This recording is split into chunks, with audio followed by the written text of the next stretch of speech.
Kalau tak nak bantu tu diam je. Wow, garang sangat YB Anthony.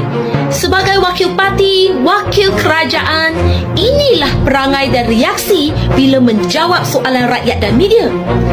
Kalau rakyat ada keraguan, tak boleh soal ke? Lagi sedih, semasa YDPA melawat ke PPS, mangsa mengadu belum terima sebarang sumbangan wang. 4 hari dah lepas, mereka yang kehilangan rumah, kenderaan dan harta lain perlukan wang untuk membeli barang keperluan. Apa sebab bantuan yang dijanjikan belum ditunai?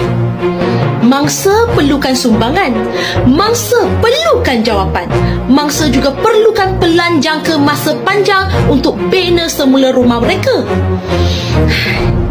Kerja urus tadbir dah lemah, kemalangan dah berlaku. Sekarang buatlah kerja betul-betul, jangan menyusahkan mereka lagi.